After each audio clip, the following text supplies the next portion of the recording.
Sri Lankan politics have generally been a family affair. Before this past weekend's presidential election, Sri Lanka's previous two presidents, Ranil Wickremesinghe and Gotabaya Rajapaksa, had both been scions of well-established political dynasties. The Rajapaksas in particular had come to believe themselves something akin to Sri Lankan royalty. Gotabaya's brothers, Mahinda, Shamal and Basil, all served variously as President, Prime Minister, Speaker of the House and Minister of Finance, among other appointments. A Rajapaksa did stand in this election, Namal, son of Mahinda, but by way of demonstrating that the brand has become somewhat tarnished, won just 2.57% of the vote, i.e. pretty much everyone called Rajapaksa or related to a Rajapaksa, and few besides. We will return presently to the Rajapaksas, unwitting and certainly unwilling enablers of an extraordinary shift in their nation's politics. In Sri Lanka, Anura Kumara Dissanayake has been named as the winner of the presidential election. Sri Lanka's new president, Anura Kumara Dissanayake, is both an exception and a reaction to the closed-shop tradition. He ran as an outsider in a country which has tended to elect insiders, but beat incumbent president Ranil Wickremesinghe into third place, and Sajith Premadasa, the son of another former president, you see the pattern emerging, into second. Three questions therefore present themselves. Who is Anura Kumara Dissanayake? Why did his fellow citizens elect him? And what will he do with Sri Lanka's presidency now that he has it? The first of these is easiest to answer. Dissanayake, usually and mercifully known as AKD, was born 55 years ago in a village in north-central province to a family of no great means.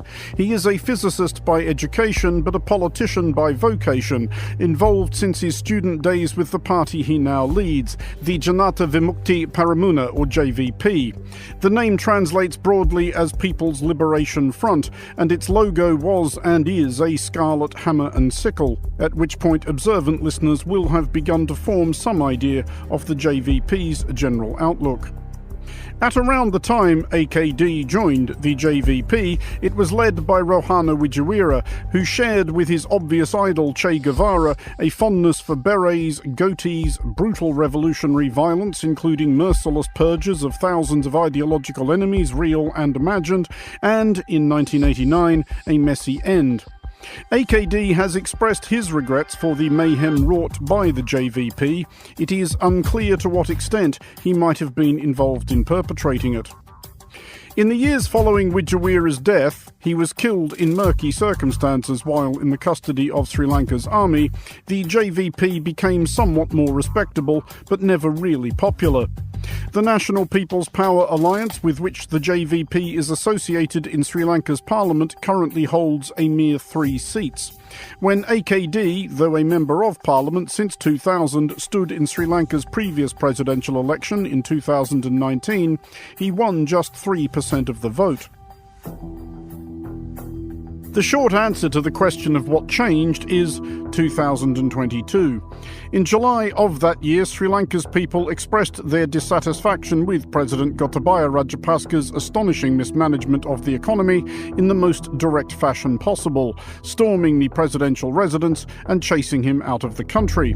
Rajapaksa briefly relocated to the Maldives, and Ranil Wickremesinghe, who'd done 6 stints as Prime Minister, was installed as a caretaker president. In fairness, he took care of stuff reasonably well, but the prevailing conditions favoured a candidate promising radical change, as AKD did. He made efforts to reach across Sri Lanka's sectarian divide between Sinhalese Hindus and Tamil Muslims, the cause of a quarter-century of war which ended as recently as 2009, though Tamils seem, by and large, to have cast their votes elsewhere. AKD also promised to go hard against corruption, with which no sensible person could quibble, and /but to expand welfare while reducing taxes, which is, to understate the case wildly, a difficult enough balancing act in a country which has any money, which Sri Lanka doesn't. Another popular promise of AKD was to renegotiate the terms of the $3 billion bailout extended to Sri Lanka by the International Monetary Fund to keep the lights on.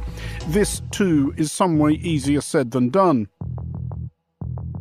He has also pledged to reopen investigations into the Easter Sunday terrorist attacks of 2019, when Islamist suicide bombers targeted churches and hotels, killing 269 people. Suspicions persist that official inquiries were more interested in deflecting blame than directing it. AKD has already dissolved Parliament to prompt a snap general election on November 14th. While a leader who holds 3 seats has little to lose, it is still a gamble. If Sri Lanka's voters lumber their new president with an uncooperative assembly, dramatic reform will be difficult, especially dramatic reform which Sri Lanka's political establishment may well perceive as being at their expense. For Monocle Radio, I'm Andrew Mueller. 2024 is a defining year for global politics as more people head to the polls than ever before. How will shifts in power impact you? The Financial Times provides fearless thinking in defining moments. Its trusted journalists provide impartial analysis of the economy, politics, and business, so you can join the dots and see the full picture. Start reading the Financial Times at ft.com.